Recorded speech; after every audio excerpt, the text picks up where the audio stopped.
Welcome to the Spawn Chunks, episode number 213 for Monday, October 3rd, 2022. My name is Johnny, but the internet knows me as Pixel Riffs, and joining me as always, still surviving, is Joel Duggan. Hi, Joel. Hello, I have survived. I've survived the weekend of streaming and watching streams. And if you'd like to hear what we've been watching on those streams, I've been watching a lot of Grounded, a new game that's out on Xbox and PC. You can check out the Render Distance. That is the extended version of the podcast. You can become a member at patreon.com/thespawnchunks to get access to that. You can also listen to it live if you're in the Discord when we do these things on Monday mornings. There's a bunch of different benefits for becoming a member. And it's those members we want to thank because it's the first show of October. It is, it's Patreon payday for the lack of a better way to put it.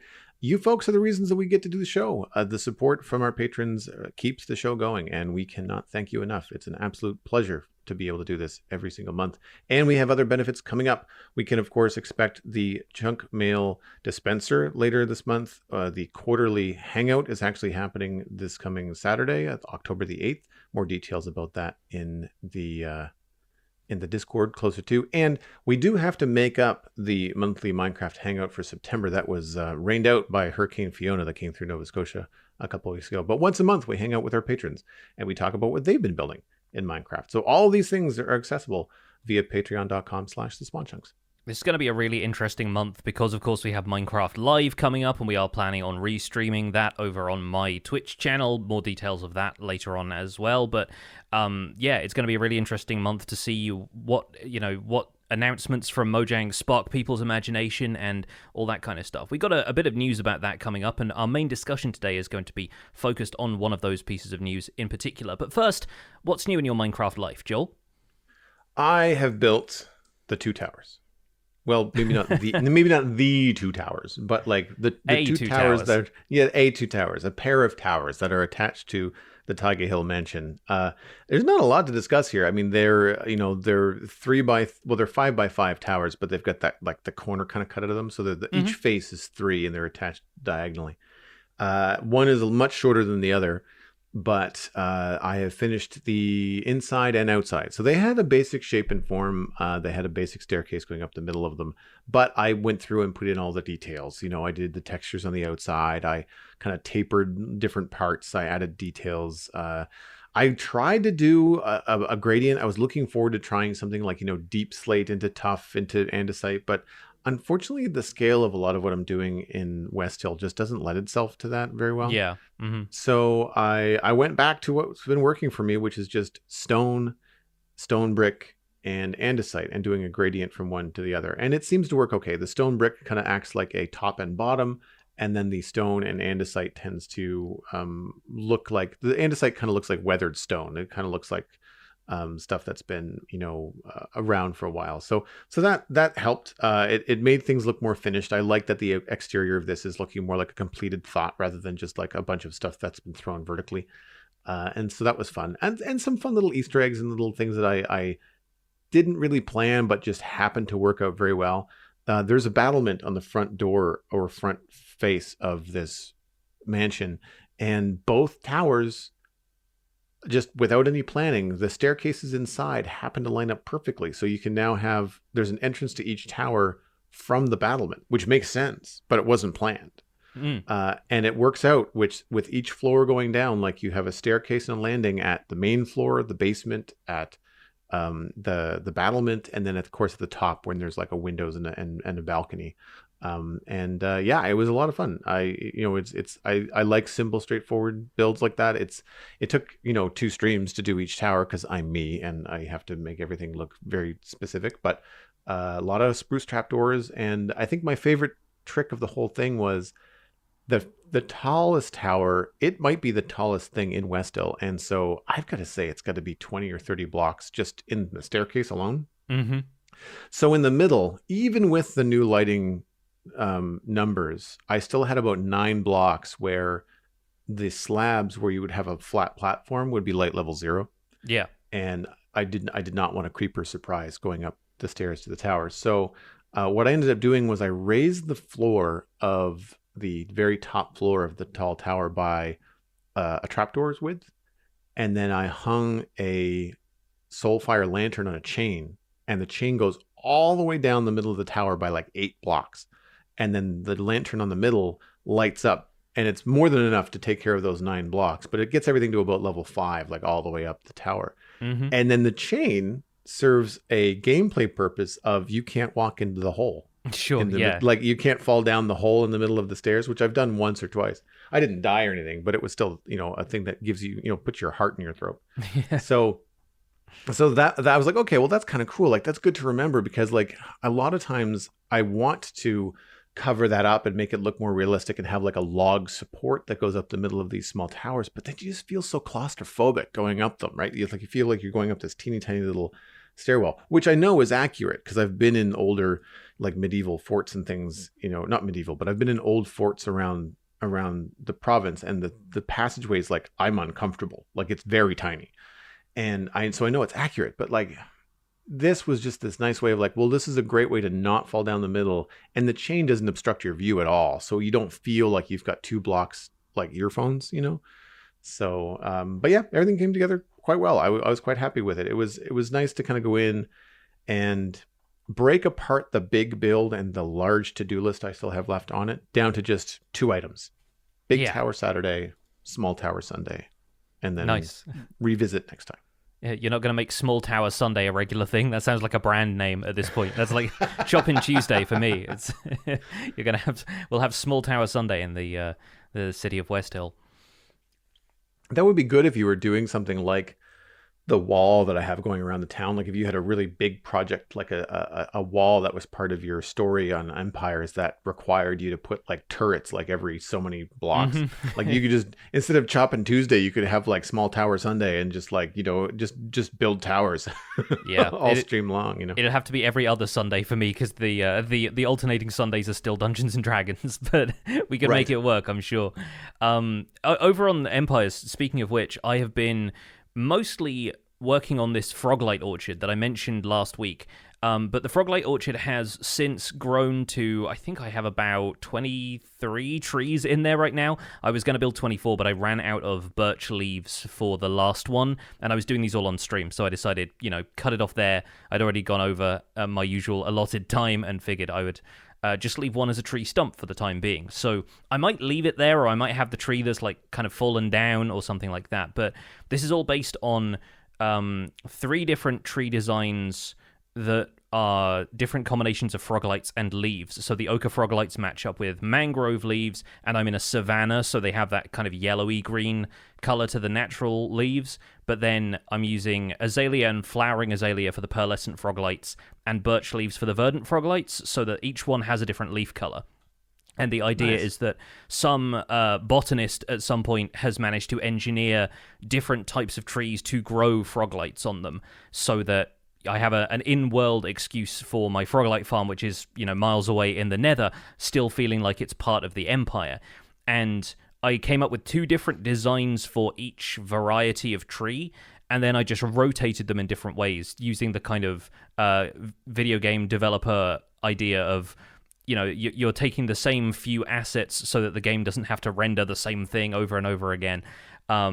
And in like different variants and stuff. All you do is rotate them and they still look like different trees because nobody has studied them for long enough to realize that it's just you're looking at the same tree from a different angle. And with Lightmatica, that's super easy to do. I can mirror them, I can rotate them 90 degrees, any number of ways. So I've started doing that, and I now have a reasonable sized orchard, which I've also now populated with dodos.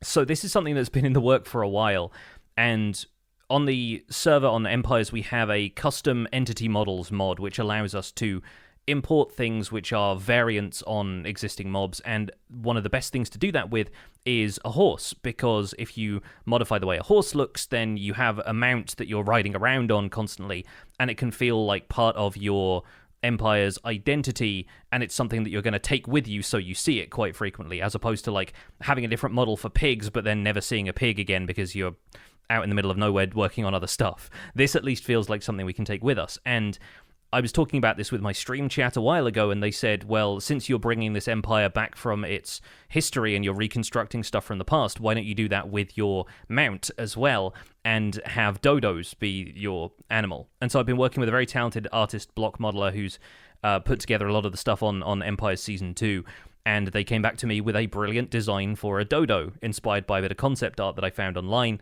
and I think it's glorious. So I now have a dodo named Winchester, who is my travel companion, and Of course is going to be you yeah.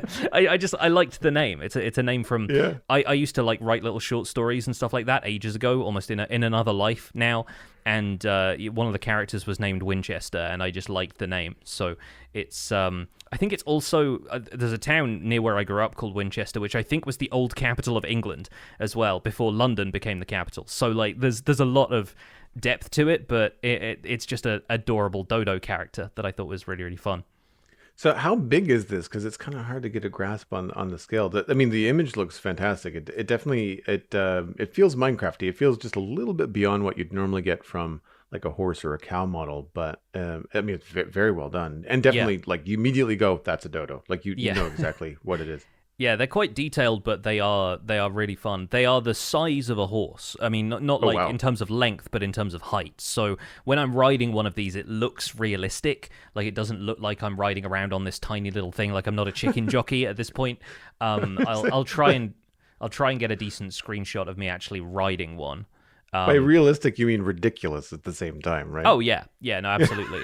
It's hilarious riding around on one of these things, and the legs going as well. There is there's a bug with this version of the mod, which means if I'm riding around on one of these things, if I ride near some of the other dodos that I'm not currently riding, their legs still move. Like the legs kind of sync up, and so it looks like the dodos are doing that little like stamping dance that birds sometimes do when they're trying to get worms to come out of the soil, and it's adorable. Like it actually genuinely looks very cool. So yeah, I enjoy that immensely, and I think I'm probably going to keep that around.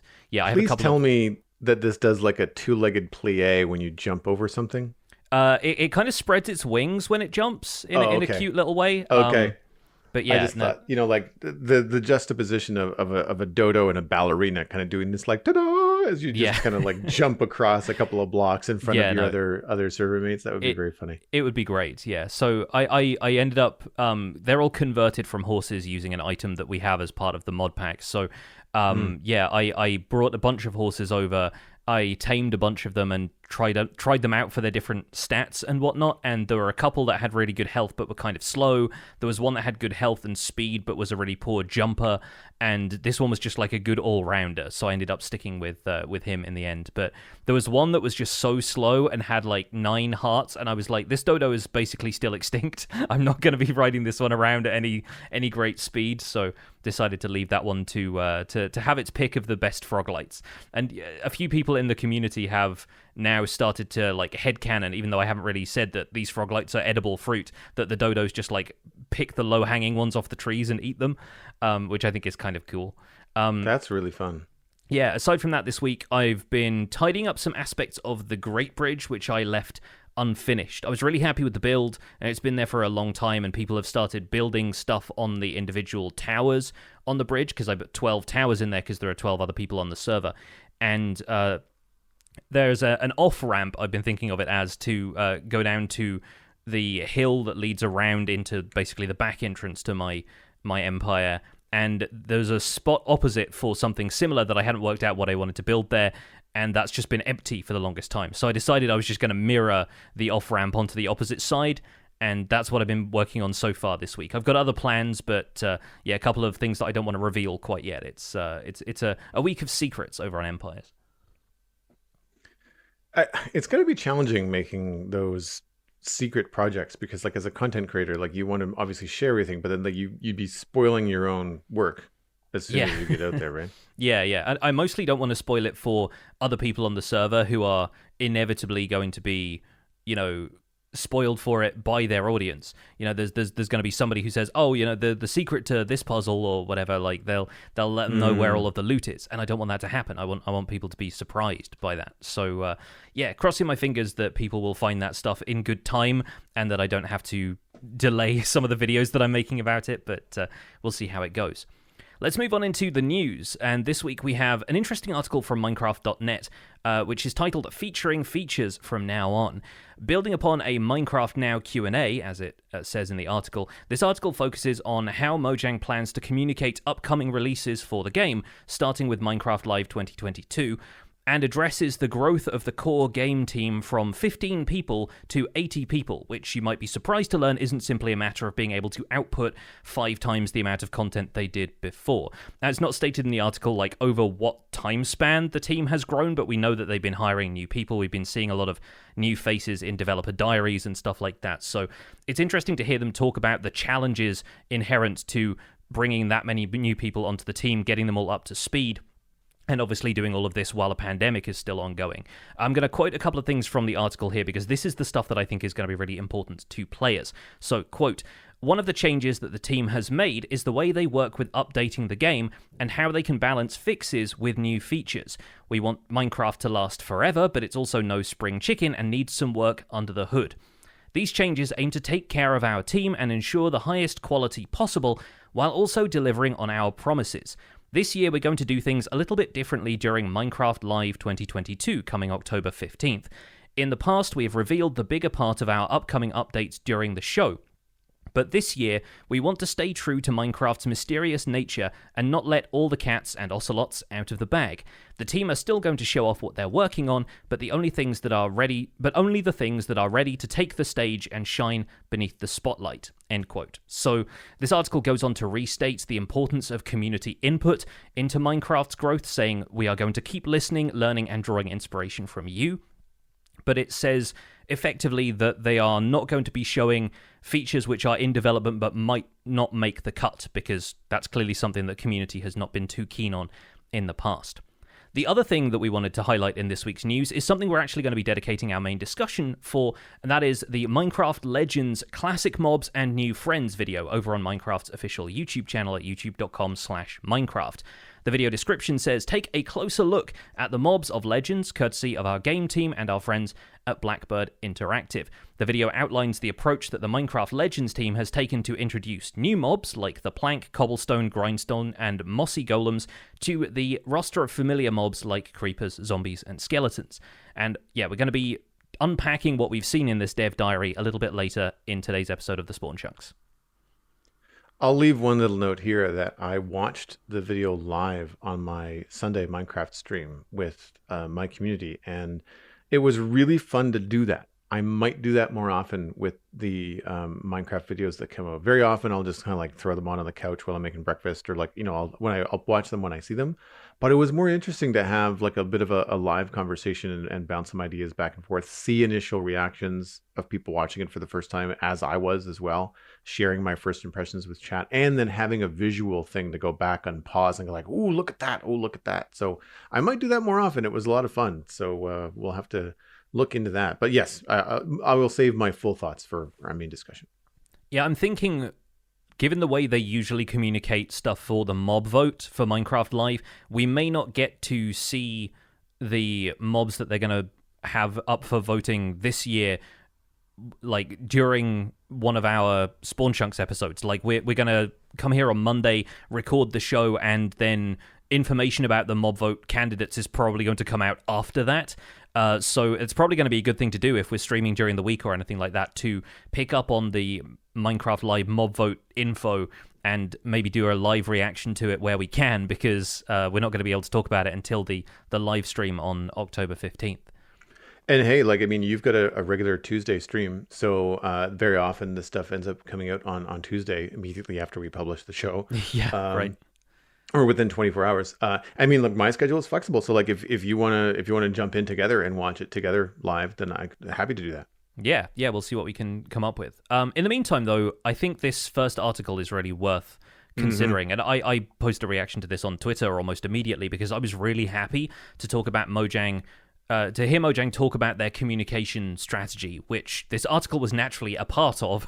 The first step on their communication strategy is communicate the communication strategy.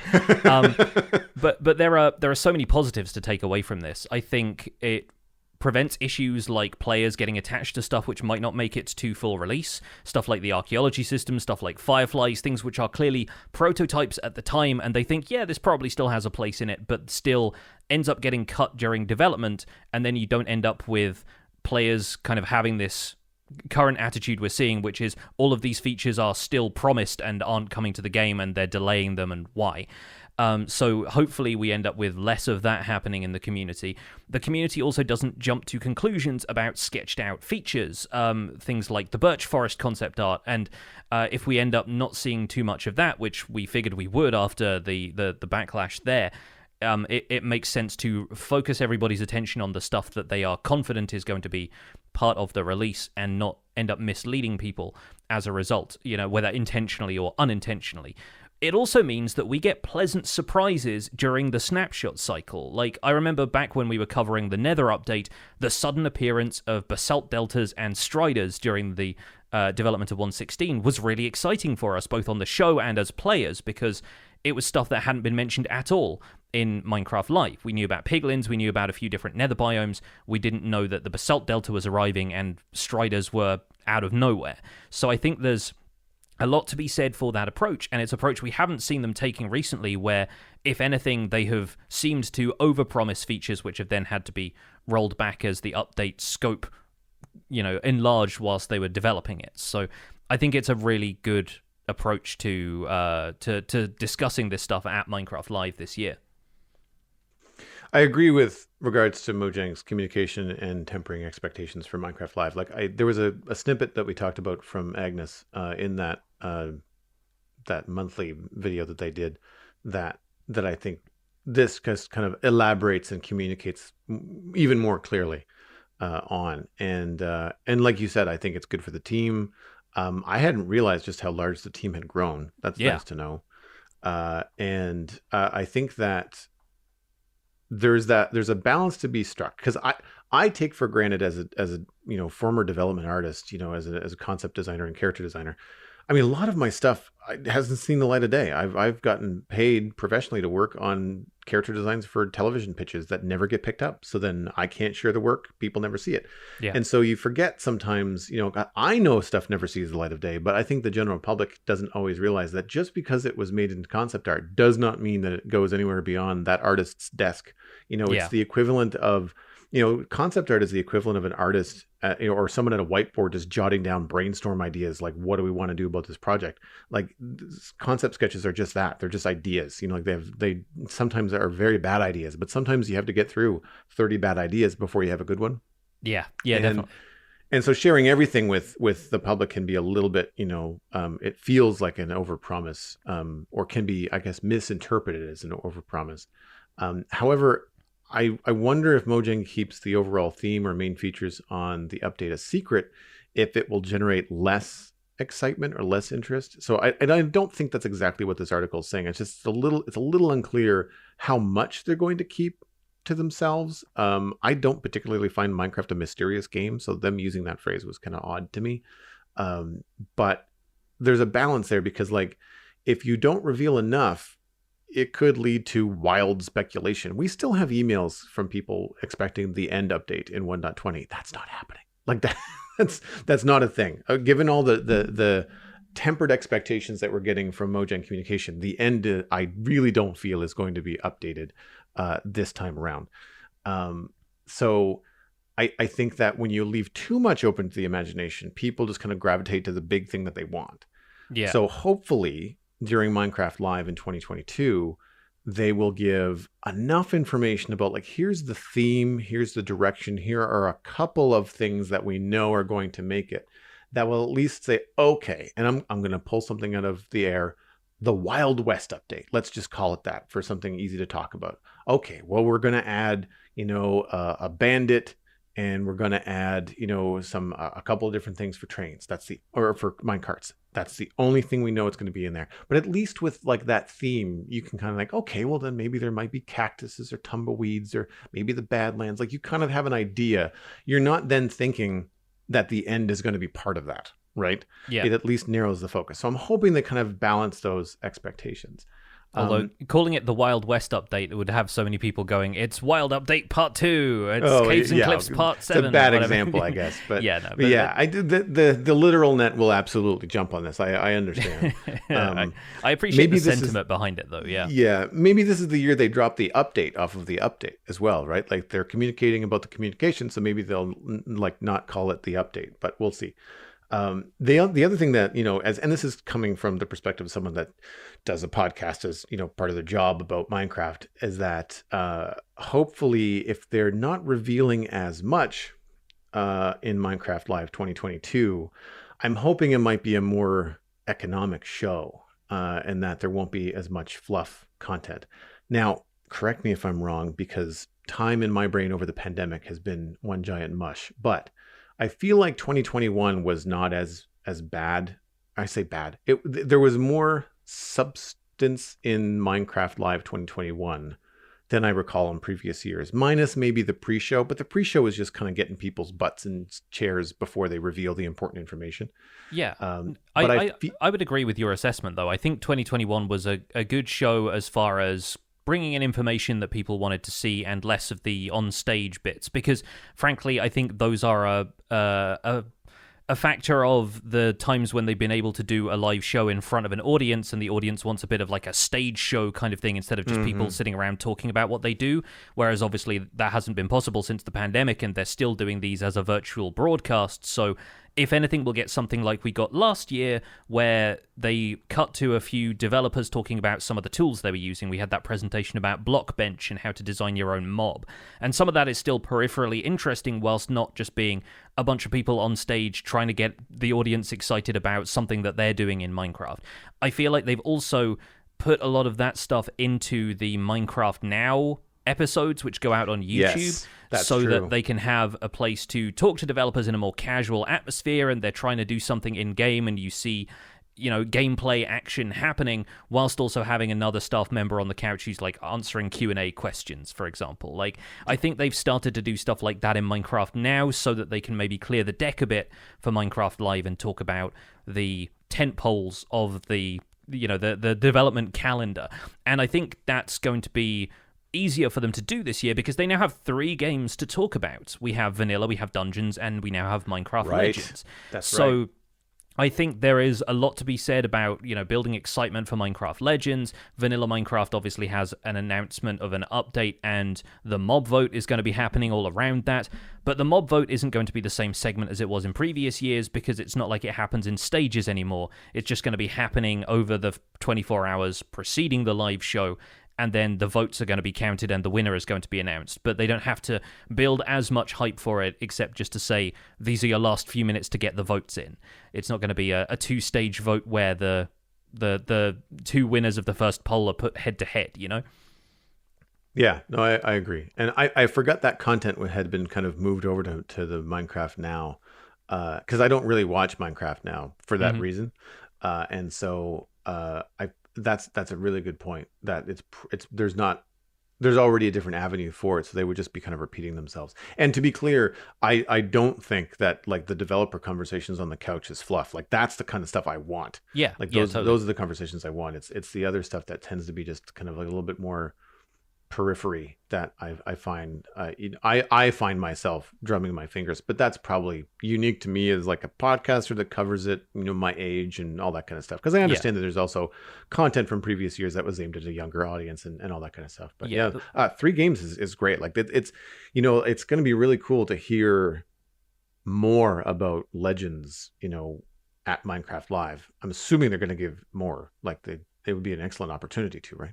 Yeah, no, definitely. I'm confident that we will see more. If not a gameplay demo, then at least a bit more information like what we got in the Dev Diary video over on YouTube. So yeah, I'm hopeful that we'll get a decent amount of that. And I think Minecraft Now is where they've started celebrating the community side a lot more. And so maybe any community segments of this can be relatively brief. They can maybe point people towards Minecraft Now as a show to watch if you want to get some of that, and stay focused on, developer conversations and announcements about the upcoming games. I think we'll probably wrap up the news discussion there and move on into chunk mail, because we risk breaking into our Minecraft Legends discussion a little early. So, Joel, why don't you kick us off with our first email? If you would like to email the show, the email address is spawnchunkmail@gmail.com. Please keep them brief, keep them on point, and it betters your chance of having them being read on the show. First email comes from Beefy McGee X, one of my favorite usernames of late. The struggles of placing stairs. Hey, Joel and Pix. I've recently been introduced to Lightmatica, the mod that Pix uses on the Empire series. One of my favorite features is the Easy Place mode, a tool that allows you to simply click on a place in the schematic, and the game will automatically place the correct block in the correct orientation as long as it is in your inventory. In my opinion, this feature has made building more fun, as I can now spend the time designing and detailing my builds instead of wasting hours making scaffolding spaghetti to reach annoying positions. My current build in particular requires a lot of stairs, slabs, and doors, so the mode makes it many times easier to place these in all of the various orientations without having to contort myself into impossible positions to use far too many temporary dirt blocks. Redstone builds with observers, pistons, and dispensers also suffer from this orientation issue. However, I have recently been wondering if using this mode is perhaps a bit cheaty. What do you guys think? Is something like this easy place mode as a tool for building too unvanilla? Would vanilla benefit from an item such as a copper wrench that would enable the player to change or lock the rotations of blocks before they're placed? Many thanks for the great podcast. Beefy McGee X tied themselves in a knot trying to place a stair. It happens. It happens to us all too frequently. How much experience do you have with Lightmatica, Joel? Is it something you've ever used, or is it something that you've just seen other people use? It's only something I've seen other people use, and I understand that there's a lot of different controls and likely hopefully some UI controls, because I find it looks like a hot mess. It's probably because I'm not the one that has created the thing. I've not built it already in Creative, and then I'm bringing it over. And I think part of that is that I don't do that. Like, I build everything live on stream. There's a lot of trial and error. So because I've already done that trial and error once, I don't have the need for Lightmatica. Now, there is a feature of mini HUD that I've used, but that just creates like general spheres and shapes. Like, make a box that's 64 by 64 by 64, and it creates a hologram of it in your world, so you don't have to count blocks while you're digging. You can just dig to the giant yellow wall and then stop and turn left and keep going. So that kind of stuff I can see being really helpful. The Lightmatica stuff with placing blocks, I didn't know that it would lock the orientation. I didn't know that was a thing. I thought that it just gave you a visual representation of, like, you took the time to texture this wall and make this gradient and use all these different kind of blocks to get it just the way that you want once in Creative. And now, similar to the conversation we were having about, Small Tower Sunday, if you've got a bunch of these towers that you have to build, you can then just use Lightmatica to place this build a number of times in your survival world and then build it over again.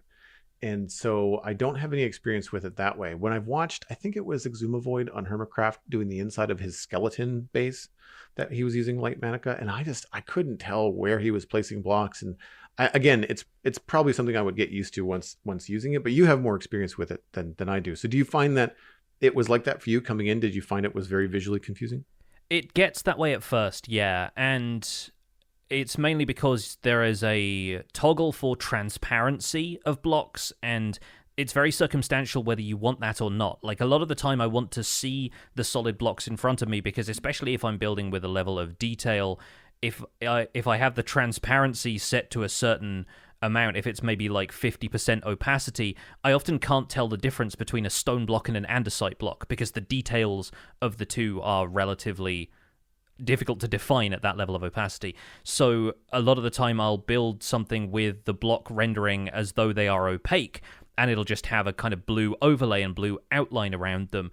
But then I often forget that those aren't solid blocks, and I'll try to land on them when I'm flying back down with Elytra. So it can get a little confusing. Now I'm a bit more used to it. I find it a very valuable tool, because a lot of the designs that I'm working with from my creative world that I'm bringing into survival, I would normally just sketch something out in creative, take a bunch of screenshots of it, and then try and rebuild that in survival, where I would inevitably count out some stuff wrong, and one wall would be too short by a certain length, or I wouldn't have started a design on the outside the right way. So I found Lightmatica very useful to keep my focus in game instead of constantly having to look at a second monitor for guidance on a build. And I think that's a really useful thing, especially for people who aren't working with, complex multi-monitor setups. Even then, I restrict my use of Litematica to the Empires series, because the goal there is more to tell a story and build larger stuff, whereas the goal in Survival Guide is to keep things strictly vanilla and default, so I don't tend to use any mods really there at all. The easy placement mode that Beefy McGee X is mentioning in this email is where I draw the line for my own personal enjoyment and my personal gameplay style, because one of the problems I have with it is that it allows you to place blocks in mid-air without anything to place them against. Aside from being able to automatically select the correct block from your inventory, it also effectively allows you to place a block as though you're just filling in that block in the schematic, and it means you can place blocks unsupported. And you can't even do that in creative mode unless you're using commands like set block. So that's one of the things that takes me out of the experience of building in survival when I'm using Litematica. The way I typically do it is it has a variety of modes that it can use to display the hologram that you are building, the kind of blueprint guideline that you're building from. And you can set it to display everything below a certain Y coordinate or everything above a certain Y coordinate. And what I do is set it to display everything below, and then you can use the page up and page down keys on your keyboard to change the Y height that it's displaying. And so when you see people in time lapses, you'll see this in my time lapses, you'll see it in other folks as well. If you see people building something from the bottom layer upwards, almost as though they're 3D printing the structure, that's typically them using Litematica, setting it to all below, and then just building the first layer, and then hitting page up, and then building the next layer. And that means that all of the hologram stuff doesn't get in the way whilst you're trying to build the stuff that is lower down on the build. So that can be a really useful way of doing it. It does make time lapses look a little bit artificial in the sense that you're just sort of 3D printing a structure or a statue or whatever it is you're building, but it can be a very beneficial way of building that stuff in game instead of using easy placement mode where you're placing stuff in midair. The other thing is that building stuff that way, especially if you're building something organic like a tree, like I was building my Froglight Orchard trees this way, you often find yourself with the lowest leaves. If they're dangling down from leaves placed above them, you have to build them 2 or 3 blocks out from the trunk of the tree. And so it can feel kind of artificial that you're just placing one leaf block in midair, and then you build the supporting structure for that leaf block when you get to the layers above. And so it can feel like you're placing a lot of random blocks at first, and you don't really know what you're doing and what the overall bigger picture looks like as you're building it. So parts of that can feel like a little bit different to the process of building stuff in survival, but I think it's still a rewarding experience to have built something in creative and see it visualized in survival perfectly as you're building it. I think that's how I approach builds too. Like, because I just build in survival, like I generally build a flat form first. Like the tower is just a box, it's either a wireframe, or once I decided the shape, it's just like it's a cylinder or whatever it is. And then I go by and add things to the structure or replace the textures of the structure. It's a very similar way to how I would draw something, where I would sketch something out first, tighten it up, maybe then ink it and then paint it. And the same idea with Minecraft is like I tend to do like a sketch first, get the form, get to the point where I'm happy with it, get a couple of basic colors going, and then work out all the details. And because I work in survival and have to have something there to add things to, so you have to have the tower in first before you can start to put in like the little balconies and adornments that give it more detail, like windowsills and overhangs and things like that. And that, to me, makes it feel more like a solid building in my head. Mm-hmm. And because of the way that I'm building West Hill, I want there to be paths and stairs and ways to get up to these places. I don't just want it to be a cool looking tower that you can't do anything with. Like, I want it to actually be functional as part of the world. And so that to me means I also want them to be structured. So I would also feel funny kind of placing blocks in the middle of nowhere, doing that. It's one of the things I think I enjoy most about playing Minecraft is that problem solving part of it. Yeah. But something that Beefy McGeex said about having like a copper wrench that would allow you to rotate different things. We do use the Terracotta Wrench, which is a data pack from vanillatweaks.net. on the Citadel, and I used it when I was recently making the carpet design in the Tiger Hill mansion, where I used various different kinds of glazed terracotta. And rather than trying to figure out which direction I had to face via trial and error, they don't give you any indication. Like, you have to place it down first and think, all right, which way do I have to twist? And usually you pick the wrong way first and the wrong way again. It's kind of like plugging in a USB port. Mm-hmm. And I find that wrench is such a quality of life. Like, you throw down the terracotta where you want it, and then you go back with the wrench and you just click it, and it just rotates in space. It just moves, which, as a Minecraft player that can destroy or build anything in the world, you feel like you would have the power to just like rotate a block rather than having to pick it up and place it down. And that, to me, I think is not something I find goes outside of the vanilla thing. I think that's very much within the spirit of the game. We have had one previously with redstone that would do the same thing by like turning an observer around or turning repeaters around when you click on it with a redstone wrench, but either that didn't work very well with the terracotta installed, or we just didn't find we used it that much, so we got rid of it. So we just have the terracotta one. The redstone one, we're not so heavy into redstone that we're trying to make something so compact that you can't place the thing. Like, normally my redstone looks like a field, so like I can very easily say, oh, I've pointed that repeater the wrong way. I just need to walk over to it and place it the other direction. And so I find that clarity with redstone for me is more important than compact and things, or, facing just the right way. Yeah. The other thing that makes me think of is I have been playing a lot of Satisfactory lately. Now, this works better with a sci-fi game. So in Satisfactory, you build by using your build tool, and it presents you with a hologram of the build piece that you're going to put down. And before you place it, you then have to click your mouse button to place it. But before you place it, it gives you a hologram. And then scrolling your mouse wheel will rotate the piece in any one shape or form. Mm-hmm. So now, granted, in Minecraft, you can place stairs upside down or right side up, depending on which part of the block you're aiming at. In Satisfactory, there's ramps, and it's two different build pieces. There's a right side up ramp, and there's an upside down ramp. So you have to choose the right build piece, and then it just rotates 360 degrees on an axis. Like, it doesn't flip upside down. But having that kind of capability in Minecraft would be cool. The problem is that Satisfactory is a sci-fi game, so having a hologram kind of a little like remote control in your hand kind of makes sense. It's something your visor would give you as a display. Yeah. Whereas in Minecraft, having a hologram of a stair block hover out in front of you, rotating in different positions while you scroll your mouse wheel, it would be useful, but it wouldn't feel much like survival Minecraft with stick swords and stone walls. Like, you know what I mean? Like, there's a solution for it, but then it's like, does it fit the spirit of the game? And I know we've talked about stuff like this before in terms of what people find cheaty. If you find it cheaty, don't do it.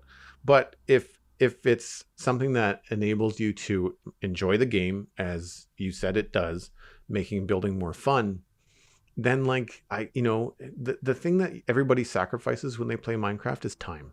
Yeah. And if you can get more done and have more fun, and it's not really harming anybody, then like, go for it. You know, what I would say is, like, if you built something in creative and then Litematica by the press of a button would automatically place everything for you, just kind of like 3D print it, like, and then you move on to the next tower and do the same thing, that I would say, like, all right, well, you're not playing survival Minecraft at that point. You're playing creative, and you have a creative tool in survival. Like, that would be kind of, for me, that's where I would draw my line.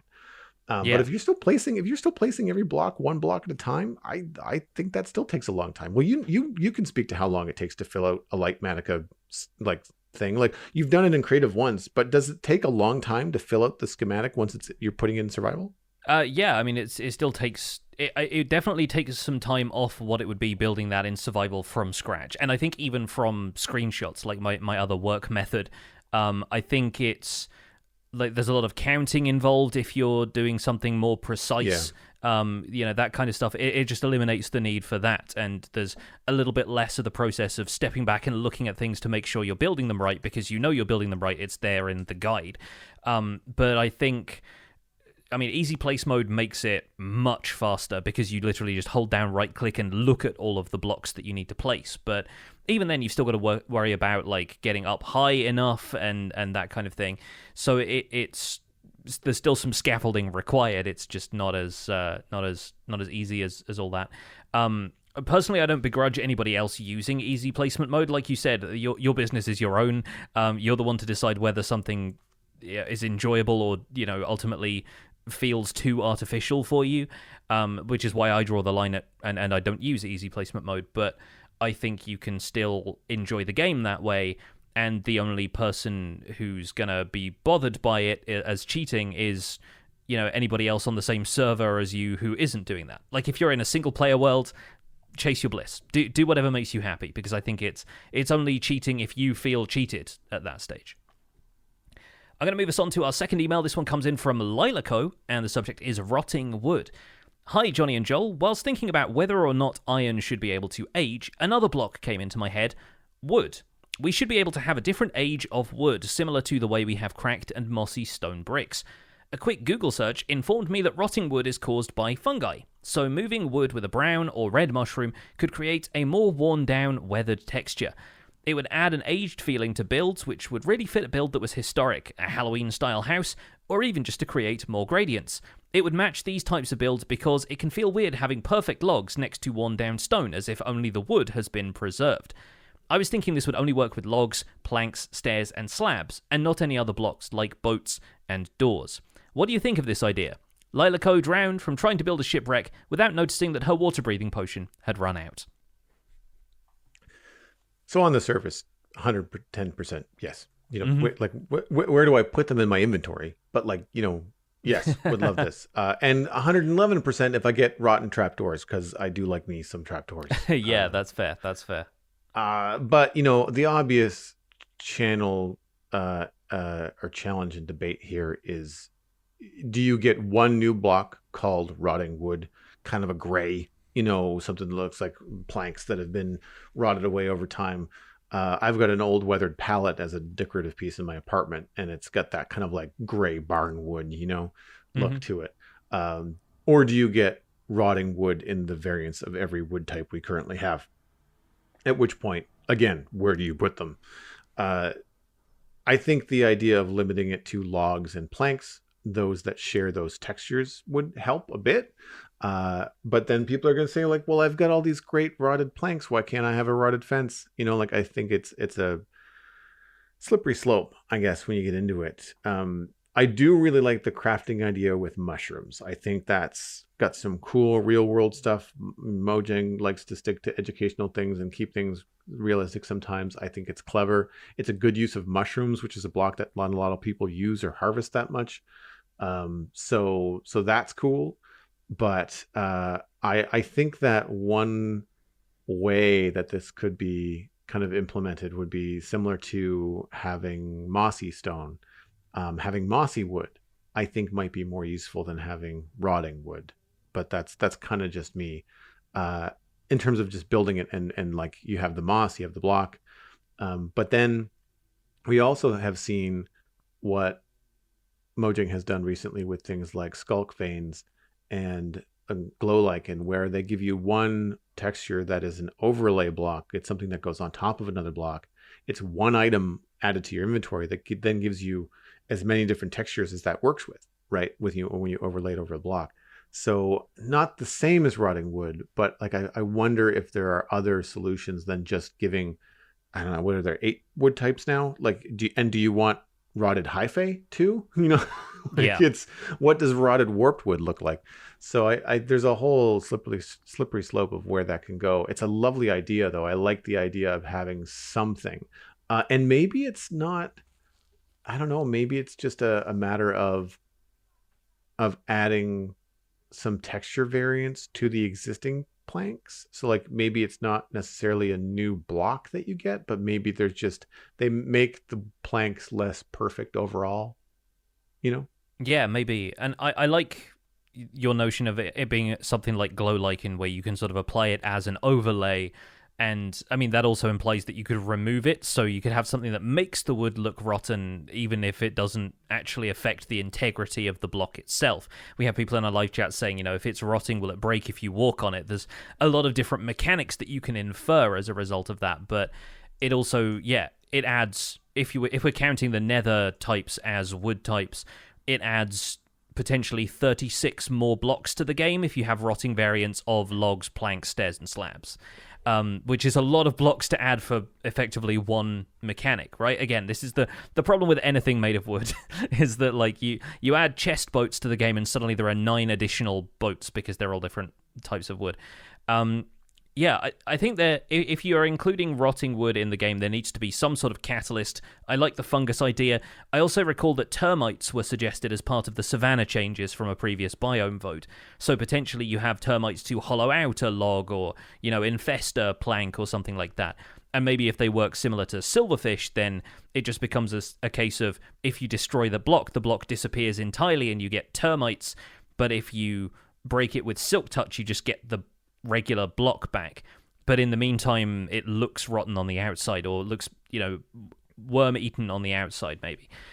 There's options there for stuff like that, but I agree with the core of this idea, which is that it's difficult to make wood look aged. A lot of it has to be about choosing the color harmony with the other materials that you're using quite wisely, and if you're working on something that is, rotting because it's been flooded out, then maybe you use a couple of stripped spruce logs and then you stripped oak above the waterline, and that clearly indicates the difference between the two. And I think stripped spruce also has like a little bit of that kind of background green in the texture, which is yes, it does, yeah, kind of nice for that. Same goes with jungle logs and I guess mangrove maybe now, because they both have that horizontal bark texture to them. You can do some cool stuff like that to kind of imply a lot of that stuff. But really, once you're into this zone with trying to match the age of wooden materials to the age of stone materials, you're really talking about doing more with the different wood textures and the different colors of wood rather than having an aged variant that's already in the game. So I think rotting wood is a cool idea. I prefer the idea, I think, of it being something like if you put a moss carpet on the top of a block, then moss drapes down over the sides. Stuff like that. Stuff like the connected textures that you see with people building pathways where the grass creeps in around the edges of path blocks and stuff like that. I kind of like the image of that more than I like adding a bunch of extra block variants to the game and weighing down inventory again for the player at a time when we are all feeling the inventory pinch, I think. Yeah, it's like the textures that you've seen when if people connect certain things to terracotta, the terracotta looks like it's been chipped away, and you can see like stone brick underneath the terracotta. I remember Whip having texture packs like that, but the problem there is that it's a texture pack, and then you have to decide, well, what blocks cause it to happen and what blocks don't, because I don't necessarily always want my terracotta and my stone to look like they've been weathered over 100 years. Maybe I want this to look like a new building, and I'm going to be very frustrated if I can't get a very clean, straight line. One of the things that we mentioned in the chat with your old man was about, would it break if you walked on it? I wouldn't want that mechanic, but we've seen a lot of audio changes in Minecraft over the last couple of updates. Having rotten planks creak when you walk on them would be really cool in terms of atmospheric stuff. Like you could create a haunted house. You could, it would just feel different, especially if you were to find rotting planks naturally in abandoned mine shafts, and as you're skulking around this mine shaft, looking around dark corners, the floorboards are creaking. Like that would add a lot, especially if you have one that's near the deep dark, and creaking planks register in some in the warden like that. It would give a whole other reason to stay on the wool, right? There's definitely some possibilities there, but I like you, I can't think of a good way to do it that doesn't add like 360 new blocks to the game in one go. Yeah, definitely. I mean, woodland mansions could benefit from that. Imagine an abandoned feeling woodland mansion, or an area of a woodland mansion can get a bit of a makeover with creaking and rotten wooden planks. I like the idea of that. But yeah, it's definitely an idea that I'm sure Mojang has considered since the invention of copper and the aging process of copper. What other blocks can we apply this to, and what else can we either add or revisit about Minecraft's current design that is gonna work out for this aging mechanic to be applied. So yeah, watch this space. Maybe we'll get something at Minecraft Live this year. But what we know we're going to get at Minecraft Live this year is another look at Minecraft Legends. And we've just had this video drop on the Minecraft YouTube channel, which looks at the process of adapting the Minecraft world to this action strategy format that we know Minecraft Legends is going to have, focusing on the design of mobs, both familiar and new. So Joel decided we should probably discuss this at length on the show, and I really like what they've done with this video. Let's start off, as the video starts off, with the visuals. We're shown a lot of concept art, and I always love seeing this, Joel. I'm sure you as an artist probably feel the same about that. Oh, look, it makes me miss, the concept work that I used to do, and I've been so busy with other things lately, with the other content that I do, that I would feel rusty even to sit down and draw something. I mean, it would come back, kind of like riding a bike, but this kind of like iterative, you've got these ideas for like golems and arrow golems and all these different things, the wood golem, and going through the different versions and seeing one that looks more like a cannon and versus one that looks more like reminds me of Cubert, the 80s video game character. Yeah. And they're mixing like the cute, but also it shoots arrows, like it's kind of aggressive, like there's this really kind of mix of what they've got going on. And I really enjoy seeing the visuals. For me, the highlight of this was the meatiest, I think, visual dump that we've had. We've had trailers, and that's fine, but a lot of us can kind of separate, well, this looks wonderful because it's a very well animated trailer, but that's not what the gameplay is going to look like.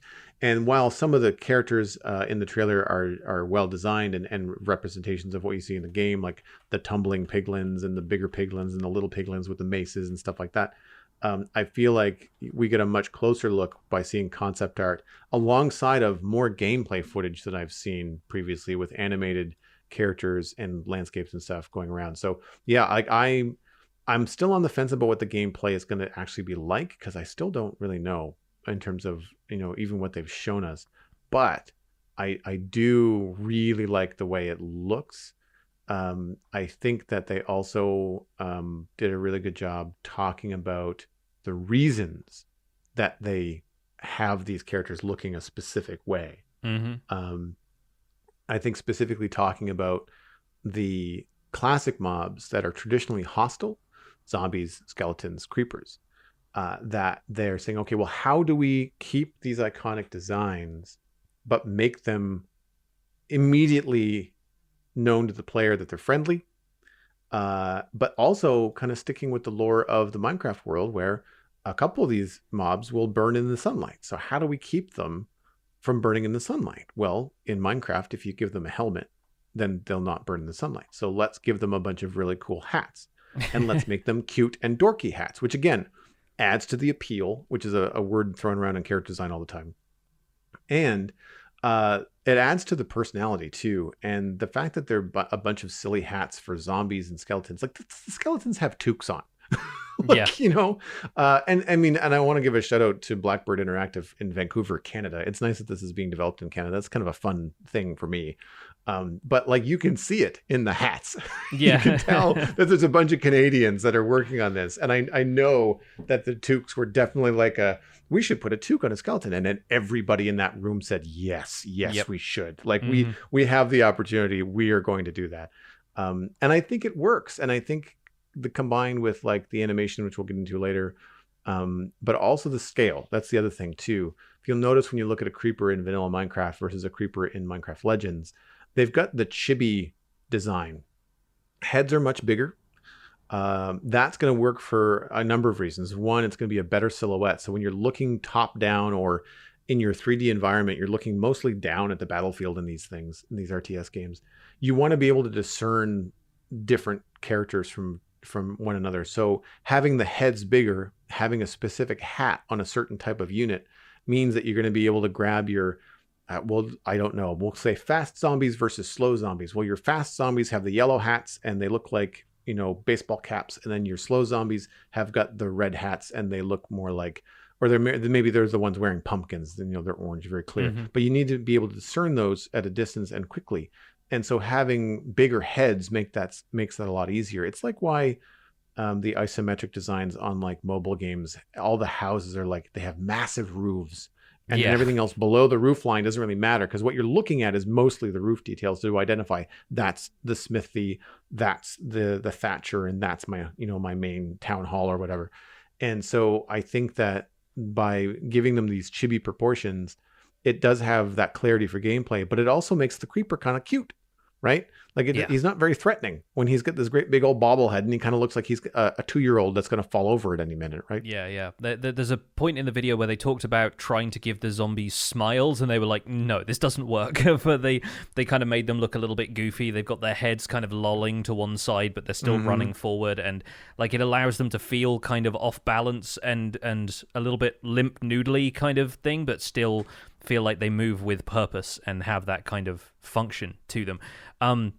Yeah, I always love seeing stuff like this, the design process of working on some of this stuff, which you can see from the sheets that they show us that like maybe they went through a couple of iterations before this, but what they focus on in the video is here are all of the different hat designs for the zombies and skeletons and whatnot. Whereas when you're looking at the concept art of the piglins, it goes through so many different stages of like, how do we make this portal guard piglin look imposing? Do we have him being super armored? No, we want to save like the extra gold on the armor for the piglins who are like higher up the food chain in terms of like, the royal piglins are the ones who are hoarding all the gold. So the portal guards maybe like they have to have muscles on display. How muscly do we make it? And they kind of refine that until they get to the one that you see the screenshot of in the trailer. I think it's a really cool insight into all of the different iterations that go into it. And that's not to mention like the weaponry and everything else involved as well. I think what I'm taking away from this is that because we know these are going to be part of the game, they've been clearly featured in the trailers and some of the gameplay footage, this is concept art that they're sharing because they know these are features that are going to be implemented. And I really hope that across all the Minecraft teams, even though we've heard earlier in this episode that they're going to be holding back some of the stuff that they know is still in development, they still don't shy away from showing us concept art of the stuff that they know they're going to implement, because I really enjoy looking at the design process and seeing like, here's what we could have had and here's what they ultimately settled on and why that felt more like it belonged in Minecraft as a world, as a game. I think that's a really cool thing to see. I agree. And I think to my point earlier about, going through a bunch of bad ideas, it's really sometimes a nice thing to see a concept art page. You see the final design. It looks, not final, but like this is the one that we've chosen to show. This is very likely what it's going to look like when we add it to the game, although there might be room for improvement. But then you go back and you see the 3 other iterations before they got to the one that you see. And even if your initial reaction is like, well, that looks it's kind of odd looking, I'm not sure if I like it. But then when you see the other versions, and maybe even some things in the concept art that they were exploring and the problems that they were running into, then you can almost say, okay, well, those look really dumb. I'm glad they didn't use those. And oh, I can see the problem that they ran into. Like, I had a better idea, I thought. And then I can see it in the concept art and then go, oh, but then that wouldn't work when it interacts with this other character or this block or like whatever the reason is. The thought process that goes through, concept artists' head when they tackle this stuff it's intense. And I love seeing that process. And I think too that it helps with your suspension of disbelief, because like Minecraft is ultimately going to deliver, and I don't want to keep on going back to Minecraft, but when you put something in vanilla Minecraft, it's not going to be quite as well rendered and quite as well realized as you see it in concept art, right? Games like Legends are going to be able to give a much more 3D tangible feel to the concept art compared to Minecraft on its own. And so I like the ability of seeing concept art. I think gives you a better way of saying like, okay, well, it looks like this in Minecraft, but if I saw the concept art and I can see how it's supposed to move, or the ideas and the personality that comes out in the concept art, it kind of helps you apply that to the game when you play with it later. But to focus on Legends and the concept art, like in addition to the mobs, like even just seeing the art and the environments stuff, the different buildable pieces, it's similar to like how the piglin bastions in Minecraft have different pieces. They were showing these like exploded views of like, here's like a bunch of different towers and a bunch of different stuff all in the concept art. And that to me is really exciting as well, because you don't want the game, like an RTS situation, to get super repetitive. Like you don't want to just go fight the Piglin Bastion and have it look the same every time you go. You want it to be different, and having all these different pieces that are potentially, procedurally generated in terms of how they're arranged, I think it's got some potential there as well. So they're obviously taking like a lot of cues from different systems in Minecraft and bringing it forward. And I guess Minecraft Dungeons as well, because Dungeons had like levels, designs, and dungeons that were kind of random, right? They were made up of segments, but recognizable segments. But every time you play the dungeon, it wouldn't be the same. Yeah, they have tiles basically that are effectively chained together to provide a different level layout each time, and there's a variety of different tiles that you can have. And yeah, I think like Dungeons, Legends taking its own direction with the environment design is really cool. Like it's keeping the cube-based feel of Minecraft, but it isn't afraid to squash and stretch some of those cubes for environmental detail. If you look at like you were saying, they're doing the chibi thing with creepers. You'll notice that in that first shot of the creepers roaming around a desert, it has several blocks which aren't perfect cubes or slabs or stairs or whatever. At first, they're kind of like vertical slabs, but they're actually just differently scaled cuboids which are put there to give the environment a little bit more detail. And none of that is going to be crucial to gameplay. Like, you're going to be exploring in a very free-form way, and I think the landscape is mostly just still going to be the same, like, full block staircase kind of layout to everything. But because traversal isn't going to be one of the challenges of the game the way it is in Minecraft vanilla, you're going to find that doesn't matter as much. What matters is the detail of the environments around you. The textures there are also completely different. Like, they've used Minecraft's textures as a starting point, I presume, but then gone their own way in significant ways, in ways that maybe suited the cel-shaded style a little more.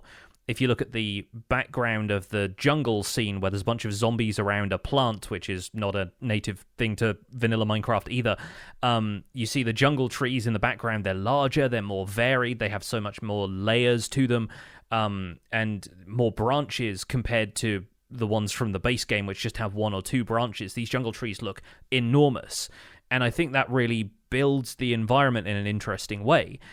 This is also a heightened sense of what we think of as reality for Minecraft, because a lot of this is meant to be a what-if scenario, and it's a story that's been passed down from generation to generation as a legend. So you can imagine people exaggerating, the trees were 300 feet tall, and, they're like, Grandpa, that isn't even possible right now, and they were like, oh, shut up, kids, Like, I can imagine there being an element of exaggeration to it, which is part of the idea that this isn't necessarily canon to the Minecraft world. It's just a bedtime story or a fireside story that the older villagers are telling to the younger ones or something.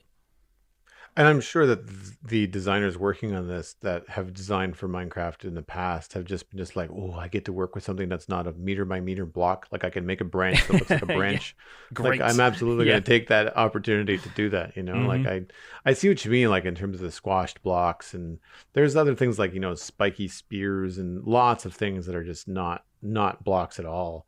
But still in a lot of ways that keep with that theme. Like, things still look like Minecraft, and I would say it's almost like a mix between Minecraft and Minecraft Dungeons. Like, the visual style kind of lands in between. The cell shading aside, I'm not entirely sure I'm on board with like the black outline, but I like the variety of foliage that we're getting. It's still kind of in little square clumps, which is fun, but like the different like cattails and taller grasses and the things that create a lot of life in dungeons when a character walks through them and the grass moves or the flowers light up and stuff like that.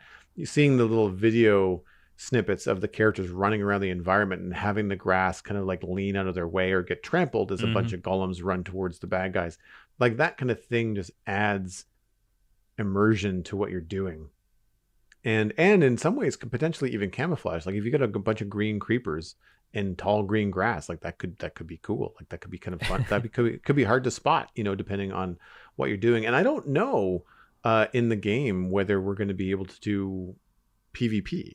Like, are you and I going to be able to go up against one another, or is it always going to be co-op against the piglins? Can I be the piglins? Because I'm telling you, looking at this concept art and seeing the different designs for the piglins, I'm more excited about the piglins than I am about any of the other mobs.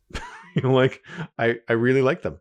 It would be really interesting for there to be an asymmetric multiplayer kind of thing in the same way that something like StarCraft has. Like, Warcraft is different because it's orcs and humans, but both of those sides, in the initial games at least, before it kind of expands, I think from Warcraft 3 onwards, the initial orcs and humans factions, they're very equivalent. Like, there is the grunt unit who just goes up and chops at stuff with a sword or an axe or whatever.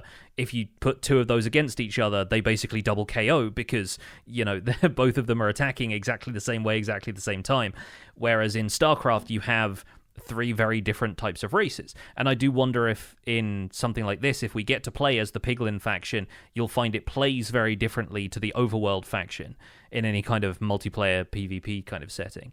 But it would be interesting to see if there's really enough equivalence on the Piglin's side and how much of that gameplay is mirrored for the Piglins compared to it just being they have a big fort that you need to destroy as part of a campaign. I'm very curious about that. What do you think about the Golems? I like them. I really do. I think they're really neat little creatures, and it expands on something that Minecraft has already, which is, snow golems, iron golems. The copper golem was a concept. Like, I like the idea of them, and it's funny to me looking at the concept art pages for those, and they include build recipes, which is, a plank of wood with a carved pumpkin on top, and thinking you couldn't do that in vanilla Minecraft. Like, it's cute for legends, and I don't know if you are actually supposed to build them in the same way, if you need to gather the resources to create them, or we see briefly in one of the gameplay pieces that the player runs up to a kind of spawning point for certain types of mobs. So I'm not certain if you need resources for that, or if it's just something that you can walk up to and those mobs appear.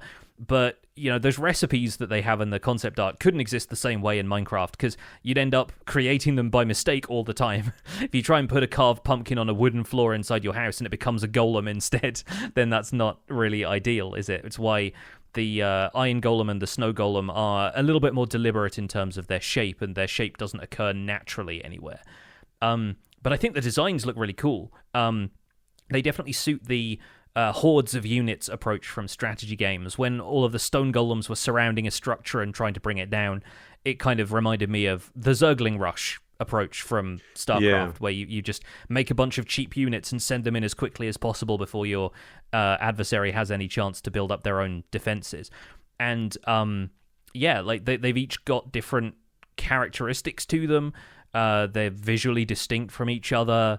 The plank golems are apparently turrets, but they look like porcupines to me, with the kind of cluster of arrows sticking out the tops of their heads, which I really like. And then you've got melee cobblestone golems, mossy golems for support, and the grindstone ones focus on disrupting enemy combat, which is the hardest one for me to understand as somebody who doesn't play strategy games that often, but I guess they just kind of run in and haul off an enemy that's bearing down on one of your valuable units. They'll try and prevent them from attacking you as effectively or something. So there's a lot of depth to gameplay mechanics like that, because you're managing lots of these units, but they all have to work as a team. I think that's kind of a neat approach to it. Yeah, think about the disruption kind of like knockback. So if you've got a very strong melee character that's kicking your butt, if you send in your disruptors and they knock that melee character out of range and farther back, and by pushing it farther back, it then becomes in range of your plank golems, right? So that it can be shot from a distance safely, or vice versa. If you're playing against I guess this would be more effective if the piglins have some sort of unit that heals them. They probably, I don't see anything in this video, but there's the mossy golem, which has a water spout that heals your units that are nearby. If that was something the enemy had, you could use your disruptor unit to push that healing unit out of range, so it's no longer healing your adversary, and then you can take them out quicker. But yeah, I do get that kind of mob feeling, that Zerg Rush feeling from some of the visuals. The stone golems I've seen do two different attacks. One of them was a very slow, lumbering, two hands above the head, kind of Hulk smash, which is funny because the things are really small.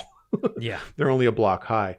The other thing that I've seen was right up your alley. It was more of a bare fist Steve like kung fu attack where they just kind Yeah. of, it reminded me of Rumble from the Transformers in the 80s. He just kind of like had the arms just kind of like bam, bam, bam, bam, bam, kind of like attacking the enemy in that way.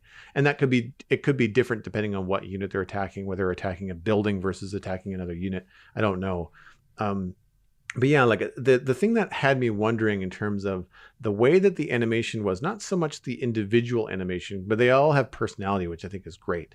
The healing golems, the mossy golems, almost feel like they're spreading out water, but like they don't know they're about to do it. It almost feels like they're surprised Yeah. when it happens. But the thing that caught my eye was the way that the animations are happening in groups. Like you're not seeing one unit go out and do something. You're seeing groups of 5 or 10 running across the field, almost like a flock of birds. Yeah. Yeah. And so this is where I'm hoping that the battle strategy is going to be more like a traditional RTS like StarCraft, where you can create groups and you can command groups, or you can command individual units. But they are definitely doing what you tell them to do. I'm hoping it's that, and not more of a tower defense type thing where we see these kind of like hologram spawn nodes. They look like little shrines, and they have the hologram of the creeper or the skeleton or the zombie above them. And it looks like they spawn the unit that you want to send into battle. I'm hoping that you get to direct those units and they just don't flow out of that thing and run towards the battle and then do their own thing. Because then you're kind of sitting back and watching computer happen. And that's not as fun for me. Yeah. I'm hoping that, because in most RTS games, your units are built by a building at your home base. Like you build a barracks and it makes your infantry unit. You build a mechanic shop and it builds your tanks or whatever. And with this, it looks like you have to erect a shrine to the particular mob that you want to show up, and then it will show up. And it doesn't look like that's limited to your base. It looks like you could maybe build that in the battlefield, which you would probably then have to defend because you don't want it to go away. So that's interesting, but I'm hoping that you still have control over the units, and it's not just like build a fire hose of creepers here and just have them funnel like lemmings into the front door of your adversary. I'm not sure that would be as fun. I think this is an approach they take in the later Warcraft games, and maybe happens a little bit more in other like MOBA kind of scenarios, but you see players with like the legendary character, and that's sort of the one that you control, and they're leading the charge, and so you have control over maybe not individual units, but at least groups of units that you sort of send in as a wave, but your character is at the front of the line on the horse, which you see in Minecraft Legends trailers, like riding in and directing them from there. So I think it's going to be a mix of that kind of like action battling, kind of you're in there swinging your own sword, but you've got to watch your own health so you can't take this whole thing on single-handedly, versus like a ton of other strategy elements in it. But it doesn't seem like a tower defense, because if anything, it's a tower attack. You're the one that's aggressing the enemy base, but the enemy is obviously an incursion to the overworld, and you're trying to defend it from them. So I think it's a lot more about, bringing groups of your own units into the enemy camp and seeing how much damage you can do. That seems to be the approach that I'm seeing. I don't know if that's ultimately going to be accurate. I think it was really interesting. They talked about the philosophy for designing the piglins, and they said we kind of want them to be like children, which is a weird way of putting it, but obviously the ones that we're seeing on screen at the time they're talking about this are like the really small ones. They're the kind of, for almost comic relief, they're slightly clumsy. They say they're armed with the resources to do what they want, but maybe not the knowledge of how to do it well. And you see some of them with just like little blaze rods that they're wielding like a tiny lightsaber, but others have oversized weapons that they can barely carry, and they're kind of like stumbling while this giant mace is being swung around. And it's really interesting to hear them talk about the design of those, because they say the design phase began before the Nether update came to vanilla Minecraft. So vanilla Minecraft's piglins hadn't arrived yet. They had maybe been announced, but they hadn't been part of the player experience for very long yet. And so they had to make sure not to contradict anything while the Nether update was really taking shape.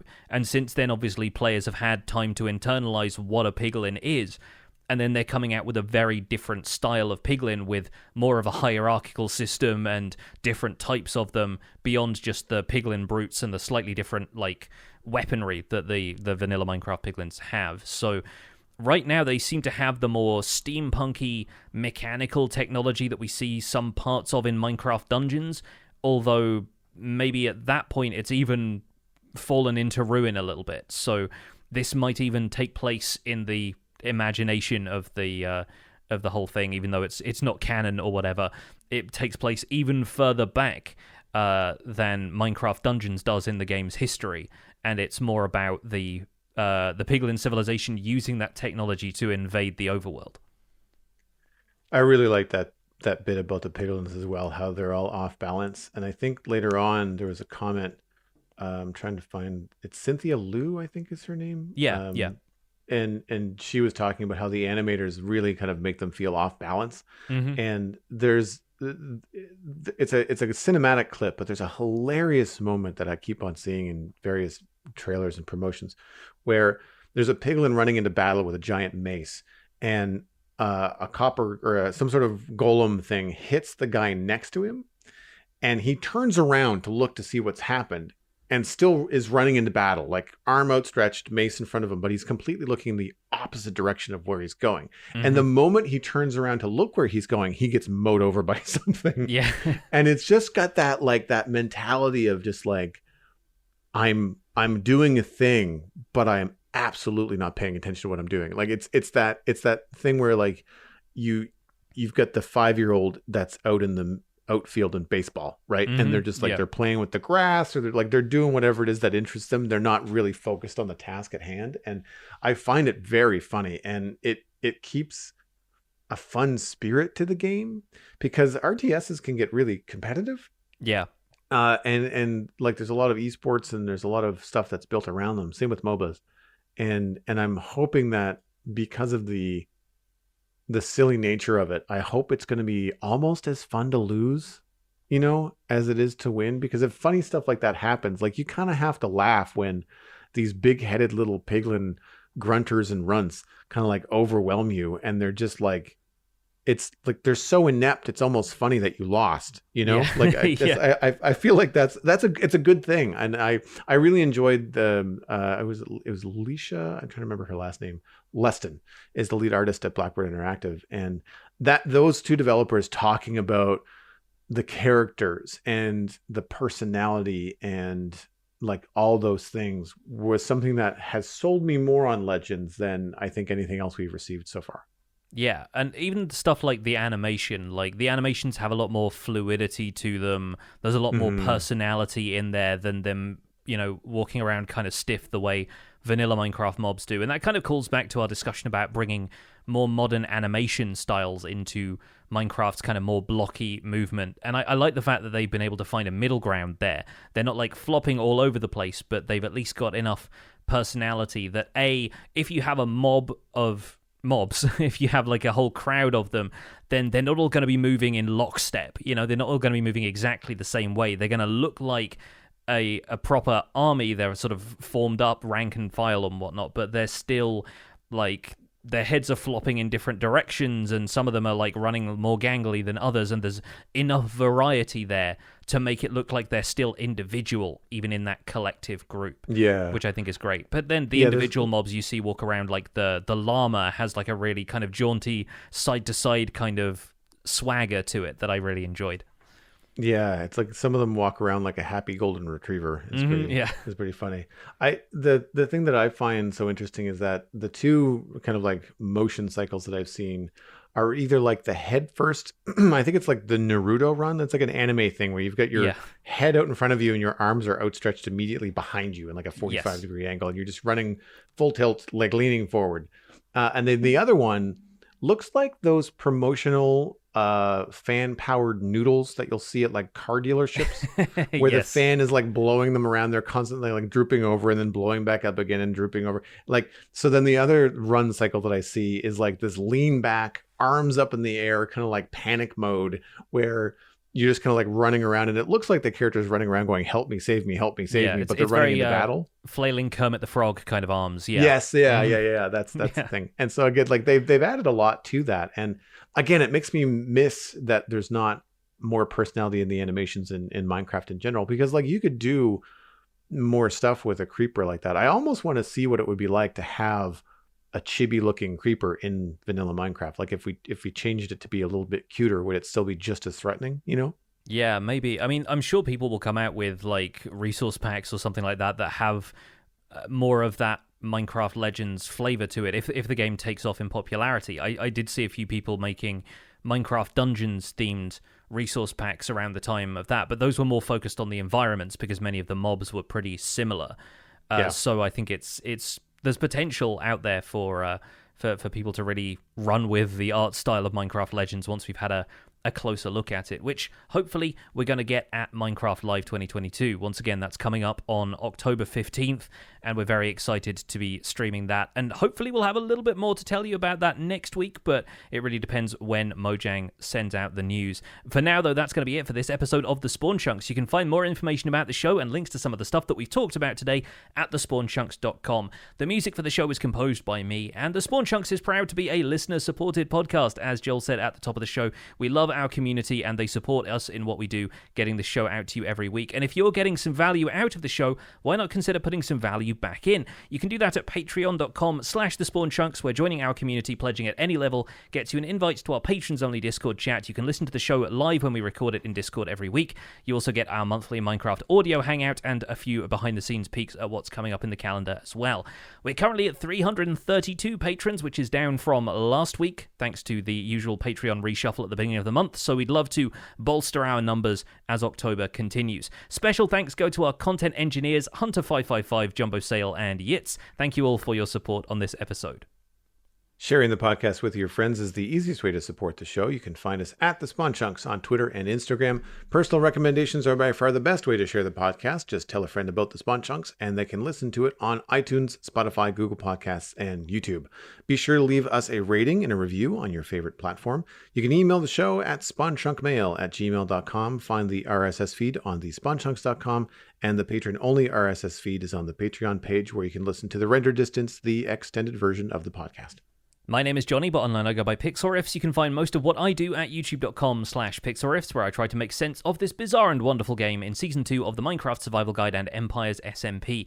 I also stream 3 days a week on Twitch, where I do behind-the-scenes work for the aforementioned YouTube series, and I'm the voice of the unofficial Hermitcraft recap, which you can find through a quick YouTube search. Aside from that, I'm at Pixelriffs on both Twitter and Instagram. Joel, where can people find you online?